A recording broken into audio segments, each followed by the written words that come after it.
Setelah kembali ke Denpasar untuk bekerja, tahun 1997 Wayan Sucito mulai berjualan pelumas sambil bekerja di Sanur. Meski saat itu negara sedang mengalami krisis, tetapi usahanya maju pesat. Bahkan saking sibuknya bekerja, ia sampai melupakan kewajibannya untuk melakukan ritual ke Alas Purwo. Sucito akhirnya jatuh sakit. Ia tak bisa berjalan karena lumpuh. Setelah 1 minggu sakit, dalam mimpi ia kembali didatangi oleh lelaki tua. Lelaki itu memperingatkan jika ingin sembuh, Sucito harus melanjutkan tugasnya mencari tirta suci Saptagangga.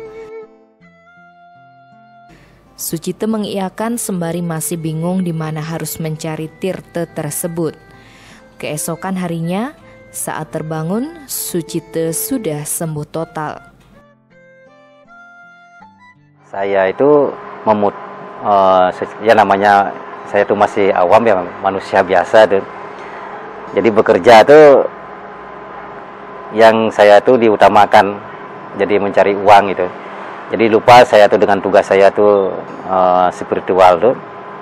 Jadi ya sebelum saya tuh punya uang, punya mobil, punya dan sebagainya, ya saya hentikan dulu perjalanan ke Jawa itu. Nah saya bekerja terus bekerja. Nah sampai saya tuh lupa diri lah. Jatuhlah sakit saya tuh. Setelah sakit ya selama 1 minggu jadi lumpuh, tidak bisa berjalan. Jadi saya tuh didatangilah kembali sama kakek itu. Gimana Raden, mau sembuh atau bagaimana? Nah, jadi apa yang merupakan tugas, jalankan semua. Saya ingin sembuh, saya bilang gitu, saya ingin sembuh. Nah kalau begitu bilang aja iya, kalau udah iya besok udah sembuh gitu. Ya saya bilang iya. Jadi saya tuh paginya bangun udah ya sembuh total, enggak seperti kemarin itu udah bisa jalan itu. Jadi lumpuh total tuh kemarin itu. Jadi saya tuh apa yang beliau utarakan kemarin tadi, jadi saya tuh jalanin akhirnya.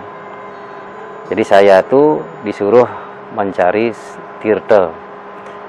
Jadi tirta Saptagangga. Sempat kebingungan dengan tugas yang diberikan, di mana menemukan dan apa fungsi dari tirta Saptagangga tersebut.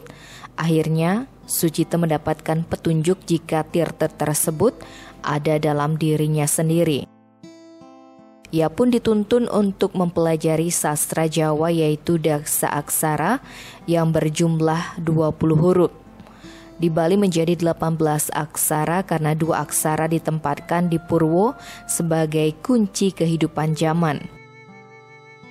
Mendapat petunjuk, tak berselang lama setelah sembuh, Sucito kembali melakukan perjalanan ke Tanah Jawa.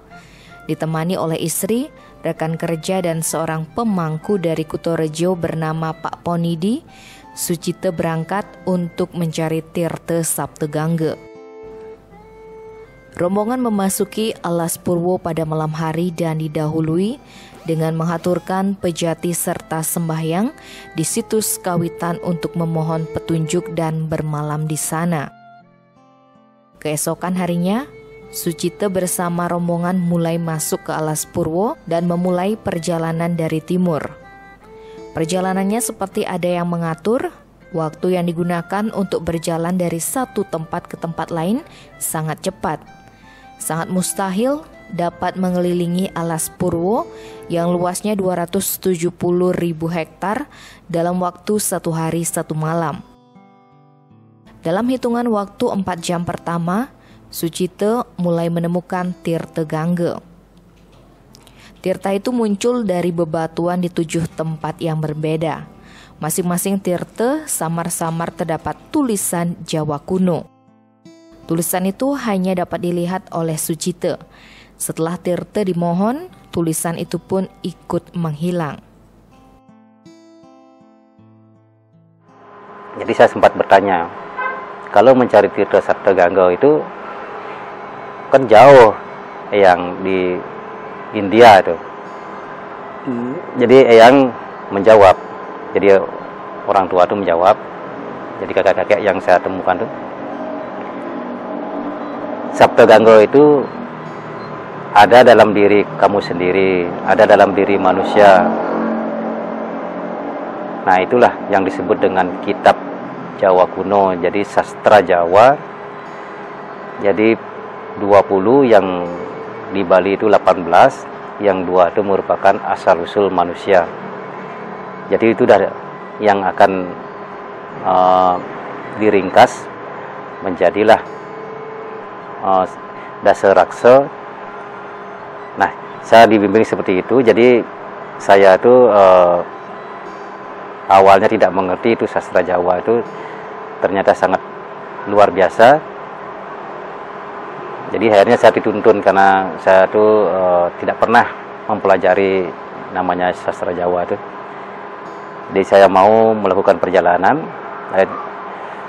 Nah, saat itulah saya kembali pulih seperti sedia kala. Jadi kembali saya ke hutan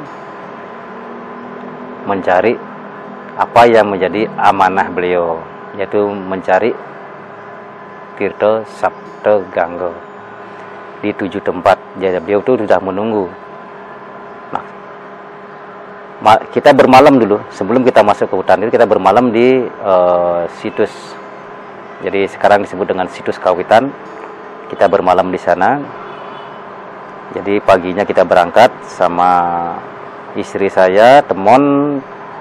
Kebetulan ada teman lagi satu yang namanya ya teman saya dari Penatih, ikut juga itu waktu itu. Nah, akhirnya apa yang terjadi? Kita masuk ke hutan selama 4 jam perjalanan. Nah, itu menemukan sastra pertama.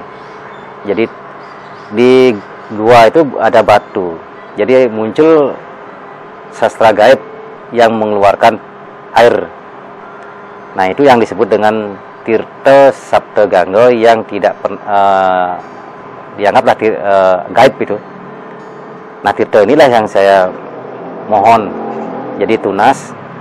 Jadi saya ambil tiap perjalanan itu. Nah, sampai 1 hari 1 malam. Jadi setiap keliling Alas Purwo, kalau kita menempuh sekarang itu tidak masuk akal, karena itu Alas Purwo itu sangat luas, 270.000 hektar, itu sangat luas sekali. Jadi kalau kita keliling itu memakan waktu mungkin ya seminggu. Nah, ini satu hari 1 malam tempat itu kita kelilingi, sepertinya kita itu diajak masuk ke alam gaib. Dari masuk ke timur, terus ke selatan sampai ke utara. Jadi itu 7 tempat yang kita masukkan, ketemu sastra-sastra yang merupakan gaib, yang disebut dengan Tirta Sabta Gangga.